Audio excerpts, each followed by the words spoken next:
Glaucoma आज पहली बार समझ में आया है sir. Super class, very good Rajesh, excellent. बस इसको मेंटेन करना है आपको अब, है ना। और कभी भी जीवन में अगर किसी को सिखाने की जरूरत पड़ी तो ये समझ लेना कि जैसे आपके साहू सर ने आपकी उंगली पकड़ के आपको एक एक बात सिखाई है ना, वैसे ही आपको सिखाना है अगर किसी को सिखाने की जरूरत पड़ी तो। ठीक है। जैसे आप कहीं पढ़ाने लग जाओ, कहीं टीचर बन जाओ, आप कुछ किसी इंस्टीट्यूट में पढ़ाओ, तो उतने ही समर्पण और उतनी ही मेहनत से पढ़ाना बेटा जितना आपके गुरु ने आपको सिखाया है।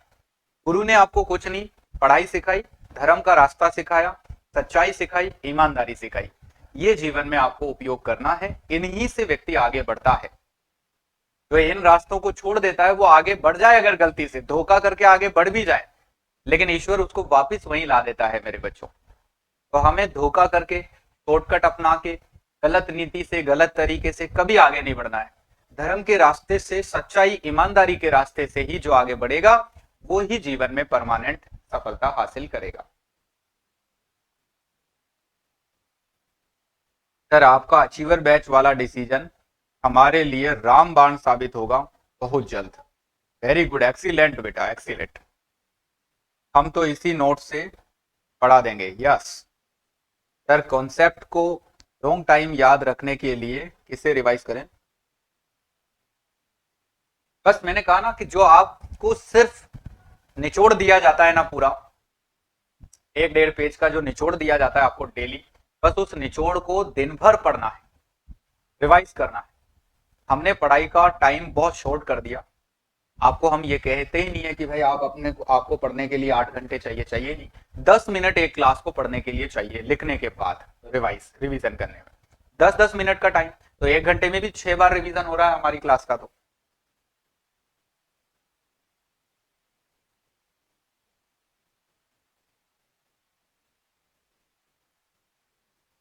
that you are best teacher studying ethics in the life also, very good। क्योंकि लाइफ के अंदर हर्षा एथिक्स का भी बहुत वैल्यू होता है। यदि हम एथिक्स को छोड़ देंगे और सिर्फ हम पैसे पैसे की तरफ भागेंगे, और हम हमारे सिद्धांतों को छोड़ देंगे, और अगर हम केवल मोह माया की तरफ भागेंगे जो सही नहीं है, तो ये हमारे जीवन को स्पॉइल कर देगा।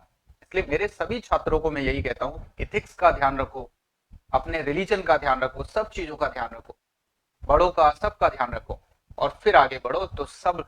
अरे अगर मान लो, एक कहानी सुनाता हूँ। एक इंसान वो होता है जो दुनिया से नाता तोड़ देता है, दुनिया को दुखी कर देता है अपने व्यवहार से, अपने शब्दों से लोगों पे कटाक्ष करता है, और वो आगे बढ़ता है और वो आगे चल के सक्सेस हो जाता है। ठीक।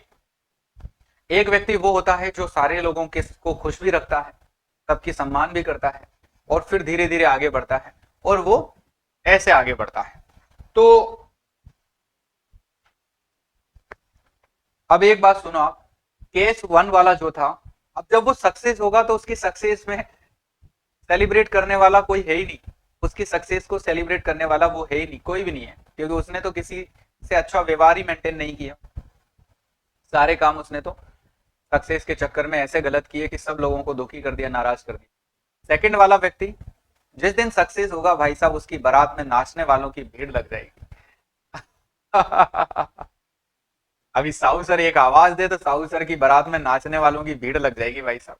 क्यों लग जाएगी? कि साहू सर बच्चे का सम्मान उतना ही करते हैं, उससे प्यार करते हैं, उसको एंटरटेन भी करते हैं, उसको पढ़ाते टाइम पढ़ाने में भी जान झोंक देते हैं।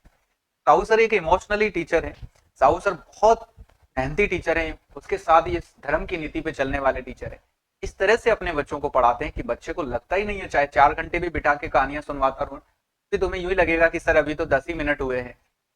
या सुनो, अगर मेरी क्लास को तुम 4 या 6 घंटे भी अटेंड कर लोगे ना रेगुलर, तुम्हारी पलक भी नहीं झपकेगी, ये कंफर्म मेरा वादा है। अभी चाहे 2 घंटे तुम लोगों को हो गए, 2 घंटे में किसी को थोट आया यार कुछ और भी हो रहा है कि नहीं हो रहा है आपके आसपास, आसपास का कुछ पता ही नहीं चल पाता। जब क्लास में बैठते हैं तो इतना ओरा होना चाहिए टीचर का कि उसको सुनने वाले लोगों का मन करे कि सुनते ही जाएं, और पता ही ना चले कि कब 2 घंटे हो गए, कब 4 घंटे हो गए। तो मेरे बच्चों, हम लोगों को अच्छी नीतियों से आगे बढ़ना है। ठीक। अब देखो आप, सुनो अब आप